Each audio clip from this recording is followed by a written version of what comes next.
Good morning प्यारे बच्चों। आज मैं आप लोग के लिए लेकर आए हैं क्लास 12 केमिस्ट्री का एक टॉपिक जिसका नाम है केमिकल काइनेटिक्स। इसका पार्ट 2। अगर आप पार्ट 1 नहीं देखे हैं तो सबसे पहले पार्ट 1 देख लें ताकि यह वीडियो आपके लिए ज्यादा यूजफुल बन सके। तो चलिए, हम बताए थे आपको कि R एक प्रायोगिक तौर पर देखा गया था कि R समानुपाती होता है A के पावर N इंटू A के पावर L, B के पावर M एंड C के पावर N। हमने एक समीकरण कंसीडर किया था कि मान लो कि A plus B plus C बराबर प्रोडक्ट। यह एक प्रकार का कोई समीकरण है। तो R समानुपाती होता है A के कंसंट्रेशन के पावर B के कंसंट्रेशन के पावर, यानी प्रोडक्ट ऑफ कंसंट्रेशन के पावर के, जहां हमने बताया था कि R होता है रेट ऑफ रिएक्शन। इसमें बताया था कि R बराबर हो जाएगा K इंटू A के पावर L, B के पावर M एंड C के पावर N। जहां इस समीकरण को लिख लो A B C बराबर प्रोडक्ट। इस समीकरण में R बराबर इतना होता था, जिसे इस चीज को कहा जाता था रेट लॉ। इसमें आपको बताया गया था कि R को कहेंगे रेट ऑफ रिएक्शन। क्या कहेंगे? Rate of reaction. K को कहेंगे rate constant. L plus M को प्लस N को कहेंगे order of reaction. And ABC बराबर है कंसंट्रेशन ऑफ रिएक्टेंट, और A plus B plus C बराबर होगा मोलिकुलरिटी ऑफ रिएक्शन। इसमें आपको एक एक करके हम बताया था, जैसे हम आपको पहला वीडियो में बताया है रेट ऑफ रिएक्शन के बारे में, फिर बताया ऑर्डर ऑफ रिएक्शन के बारे में। आज हम एक न्यू टॉपिक बताएंगे, रेट कांस्टेंट। क्या बताएंगे? Rate constant. जैसे हमने लिखा था रेट कांस्टेंट, दूसरा इसको कहते हैं वेग स्थिरांक। तो इस टॉपिक को समझेंगे। हम एक समीकरण ले लेते हैं, कंसीडर ए रिएक्शन। एक रिएक्शन को हमने कंसीडर कर लिया। जैसे मान लो कि ए रिएक्टेंट है और बी क्या है? प्रोडक्ट है।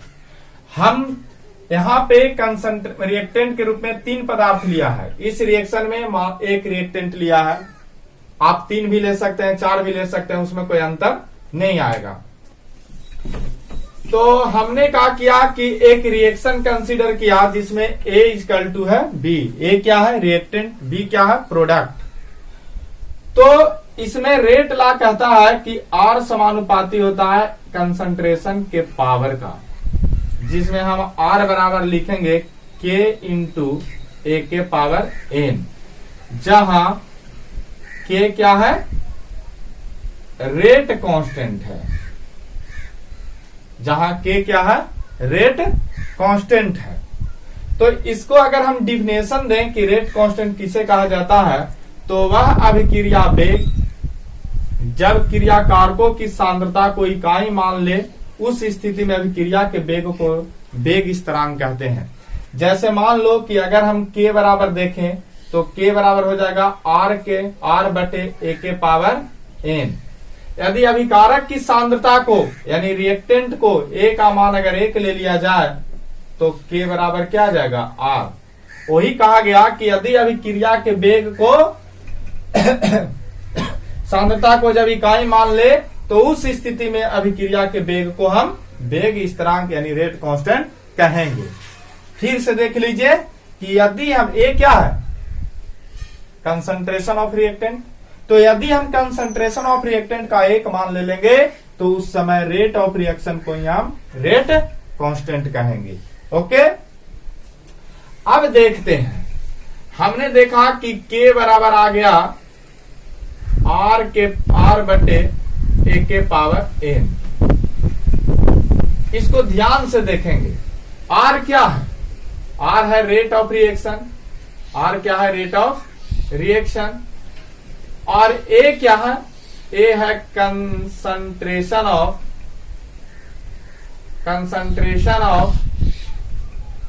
रिएक्टेंट, यानी अभिकारक की सांद्रता, कंसंट्रेशन ऑफ रिएक्टेंट। तो यहां पे देख लीजिए R बराबर हमने बताया था कि R बराबर होता है dx बटा dt, जहां x कंसंट्रेशन ऑफ रिएक्टेंट है, यानी कंसंट्रेशन बटे टाइम, और A है जो अभिक्रिया की सांद्रता है। तो हम इस मान को यहां पे पुट कर देते हैं, तो K इजकल टू आ जाएगा, R है कंसंट्रेशन, तो R को हम क्या लिख सकते हैं, कंसंट्रेशन बटे टाइम, क्योंकि रेट ऑफ रिएक्शन में होता है कि change of concentration with respect to time is called rate of reaction. तो हम लिख सकते हैं R बराबर कंसंट्रेशन बटा टाइम, यानी सांद्रता बटा समय, किसकी सांद्रता, अभिकारक की। तो यहां पे पुट कर देते हैं, K बराबर R के लिए लिख देंगे सांद्रता बटा समय, और A है जो सांद्रता खुद है, यानी सांद्रता के पावर क्या है, N है, किसकी सांद्रता, रिएक्टेंट की सांद्रता है, अभिकारक की सांद्रता है। अब इसको हम मैथमेटिकली रूप से प्रूफ सिद्ध कैलकुलेट करेंगे, तो आप पढ़े होंगे a के पावर m बटा a के पावर n बराबर a के पावर m माइनस n। यहाँ पे सांद्रता के पावर 1 है, यहाँ सांद्रता के पावर n है, तो इसको हम लिख सकते हैं सांद्रता के पावर 1 माइनस n गुने 1 बटा समय।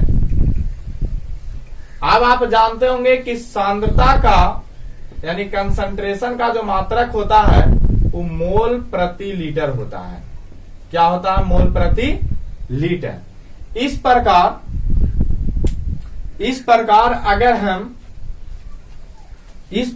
अगर हम रेट कांस्टेंट की यूनिट देखें तो क्या देखेंगे, रेट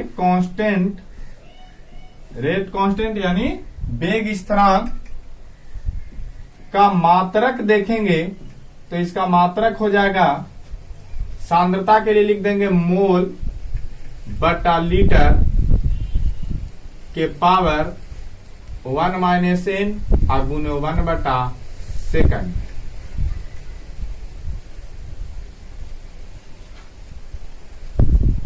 फिर से एक बार आप समझ लीजिए रेट कांस्टेंट क्या है। एक प्रायोगिक तौर पर निकल कर आया था कि R समानुपाती होता है A के पावर n, जिसमें n को कहेंगे ऑर्डर ऑफ रिएक्शन, A है जो कंसंट्रेशन ऑफ रिएक्टेंट है, R है जो रेट ऑफ रिएक्शन है।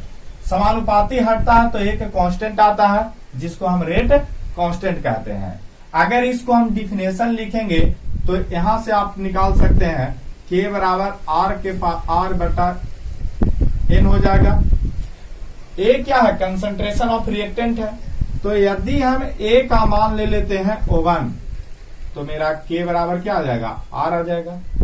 इसी को तो यहां पर लिखा गया कि वह अभिक्रिया वेग जब अभिकारकों की सांद्रता को इकाई मान लें, माने जब A का मान क्या ले लें, 1 ले लें, तो उस स्थिति में अभिक्रिया के वेग को यानी order of reaction, rate of reaction को ही रेट कांस्टेंट कहा जाता है।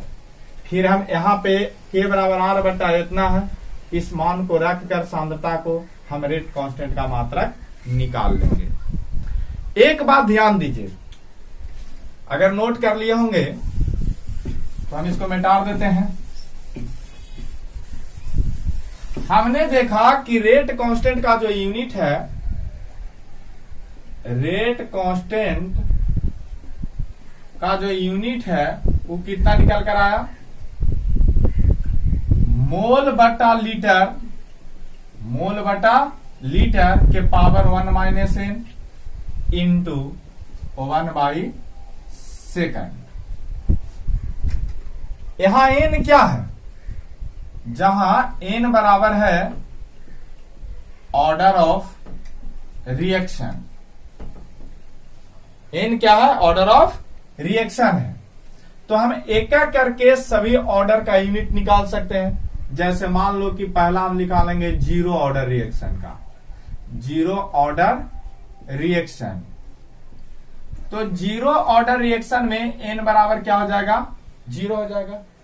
अगर हम इसको यूनिट निकालेंगे तो यूनिट बराबर हो जाएगा मोल बटा लीटर के पावर 1 माइनस जीरो इंटू 1 बटा सेकंड, इंटू 1 बाई सेकंड। अब इसको हम लिख सकते हैं मोल बटा लीटर इंटू 1 बाई सेकंड। इसको लिखेंगे तो हो जाएगा मोल प्रति लीटर प्रति सेकंड। ये जो आप यूनिट देख रहे हैं ये आपका जीरो ऑर्डर रिएक्शन का यूनिट आया। अगर इसी प्रकार आप फर्स्ट ऑर्डर के निकालना चाहते हैं, सेकंड ऑर्डर का निकालना चाहते हैं, तो सभी ऑर्डर का यूनिट आप निकाल सकते हैं। जैसे देख लीजिए दूसरा में फर्स्ट ऑर्डर रिएक्शन, किसको निकालेंगे, फर्स्ट ऑर्डर रिएक्शन का। तो फर्स्ट ऑर्डर रिएक्शन में एन बराबर क्या हो जाएगा, 1। अब पुट करेंगे यूनिट निकालेंगे, तो यूनिट निकालेंगे तो ये हो जाएगा मोल बटा लीटर, क्या हो जाएगा, मोल बटा लीटर के पावर होता है n माइनस 1 माइनस एन, तो ये हो जाएगा 1 माइनस 0 सॉरी 1 गुने 1 बाई सेकंड। अब इसको लिख देंगे तो ये हो जाएगा मोल बटा लीटर के पावर 0 गुने 1 बाई सेकंड। अब किसी के पावर 0 बराबर आप घातांक कारणीय में पढ़े होंगे कि किसी के ऊपर अगर हम 0 रख देते हैं तो उसका मान कितना आ जाता है, 1। कि पूरे चीजों का मान 1 ले लेंगे, 1 बाई सेकंड यानी प्रति सेकंड। उसी प्रकार हम सेकंड ऑर्डर का निकालेंगे, तो सेकंड ऑर्डर का कैसे निकलेगा, सेकंड ऑर्डर रिएक्शन। तो सेकंड ऑर्डर में हो जाएगा n बराबर 2, तो यूनिट जब निकालेंगे तो हो जाएगा मोल बटा लीटर, क्या हो जाएगा, मोल बटा लीटर 1 माइनस एन यानी 1 माइनस 2 गुने 1 बटा सेकंड। अब देखिए हम लिख देते हैं मोल बटा लीटर इंटू, इसमें से घटा देंगे तो आ जाएगा -1 गुने 1 बाई सेकंड।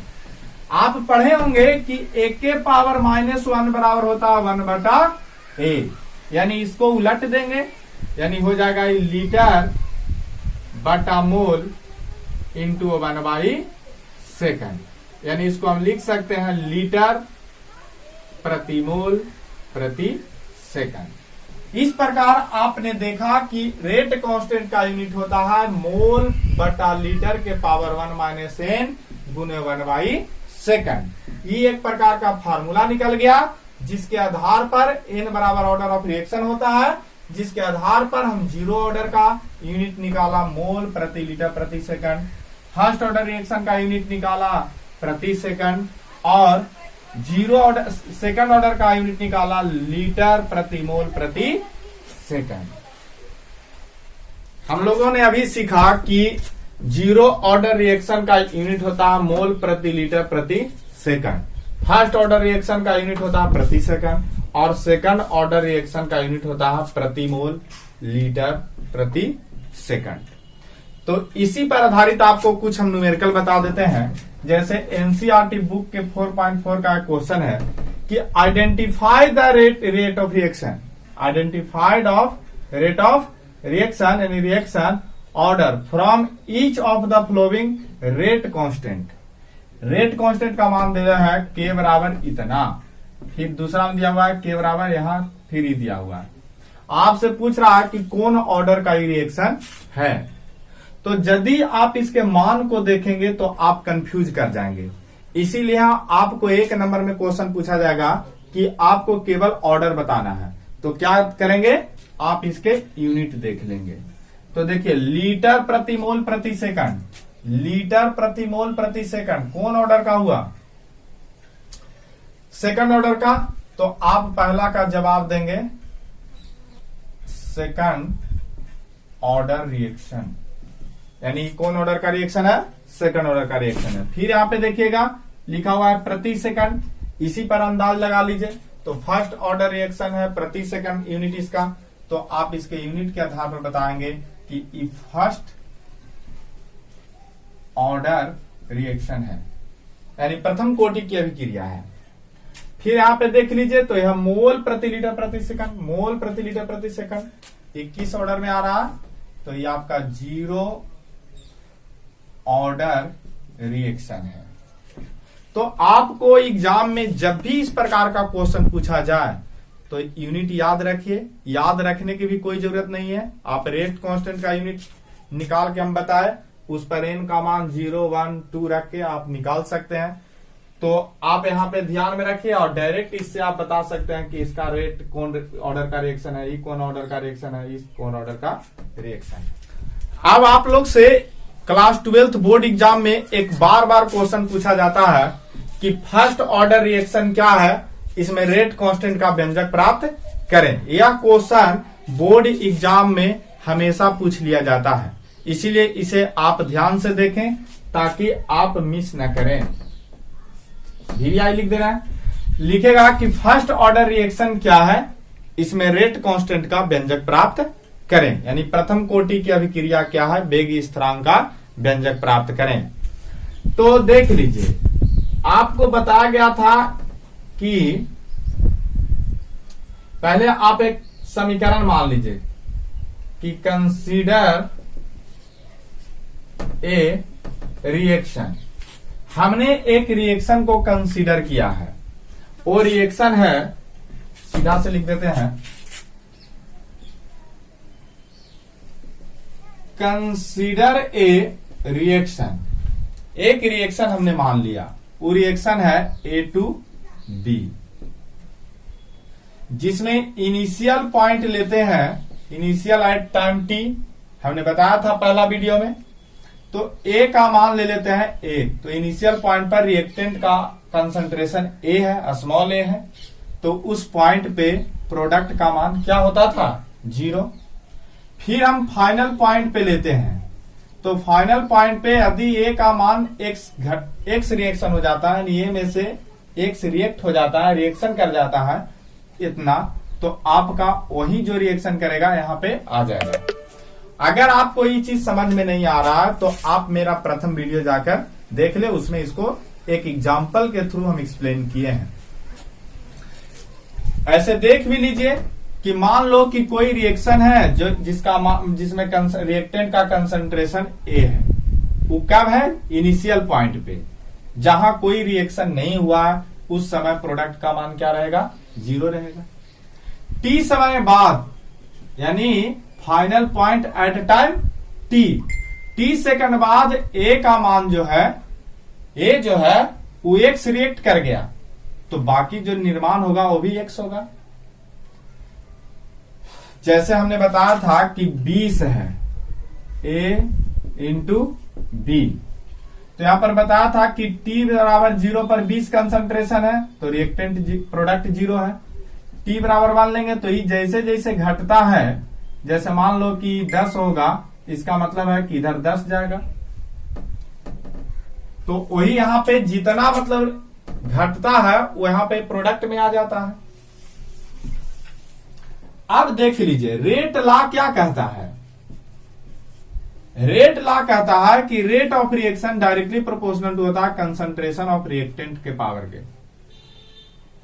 यानी R बराबर हम ले सकते हैं 1 के पावर n, और K क्या आ जाएगा, एक कांस्टेंट आएगा। K क्या है, K एक नियतांक है जिसको कहते हैं रेट कांस्टेंट, जिसके बारे में अभी हम 5 मिनट पहले पढ़ा है। यहां पे R क्या है, R है जो रेट ऑफ रिएक्शन है, रेट ऑफ रिएक्शन है जिसका मान होता है dx बटा dt। A क्या है, A जो है कंसंट्रेशन ऑफ रिएक्टेंट है, जिसका यहां पे मान दिया हुआ है A माइनस एक्स। अब सभी मान को हम यहां पुट करेंगे, इसको आप समीकरण 1 मान लीजिए। तो r का मान हमने रख लिया dx बटा dt और a का मान लिया k इंटू a का मान लिया a माइनस x के पावर n। 21 ऑर्डर का रिएक्शन है, फर्स्ट ऑर्डर का रिएक्शन है, first order reaction. First order reaction में n का मान क्या होगा 1। तो यहां पे आ जाएगा dx बटा dt बराबर k into a minus x के पावर 1। इसको कैलकुलेट करने के लिए हम लिख देंगे dx बटा a माइनस x बराबर k dt। इसके बाद हम क्या करेंगे कि इसके बाद हम दोनों तरफ इंटीग्रेशन कर देंगे, लिख देंगे integration both side, integration both side मतलब दोनों तरफ हम इसको इंटीग्रेशन कर देंगे। आपको क्लास 12th में इंटीग्रेशन यानी कैलकुलस आपका 44 नंबर का पढ़ना है। अगर आपको इंटीग्रेशन नहीं पढ़े हैं तो मैथ का वीडियो डला रहा है कैलकुलस का, हमारे चैनल पर जाकर देख लें ताकि आपको यहां से क्लियर समझ में आ जाए। तो इंटीग्रेशन बोथ साइड करेंगे तो यहां से हम इंटीग्रेशन कर रहे हैं एक्स के रिस्पेक्ट में और मेरा रिएक्शन जो है 0 से कहां तक गया है, एक्स तक हुआ है रिएक्शन। तो 0 से x तक ले लेंगे 1 बटा a माइनस एक्स का dx बराबर कितने समय से, तो 0 से चालू हुआ था t तक गया था तो k बाहर निकाल देंगे, कांस्टेंट है 1 का dt। इसका हो जाएगा, आप जानते होंगे कि 1 बटा x का इंटीग्रेशन होता है log x। तो यहां पे x नेगेटिव है, इसे लिख देंगे minus log a minus x. आपके पावर लिमिट लगा देंगे 0x बराबर k इंटू इसका इंटीग्रेशन t 0 से लेके t तक। अब देख लीजिए यहां पे x मान रखेंगे तो हो जाएगा minus log a minus x, यहां पे लिखा हुआ है a माइनस एक्स माइनस 0 से है तो 0 यदि मान रखेंगे तो माइनस माइनस प्लस हो जाएगा लॉग a माइनस 0 बराबर k इंटू टी रखेंगे upper limit minus lower limit. यहां पे हो जाएगा, इसको इधर लाएंगे तो हो जाएगा लॉग a माइनस एक्स बराबर k इंटू टी। अब देख लीजिए यहां तक आप लोग उतार लीजिए, उसके बाद हम बताते हैं।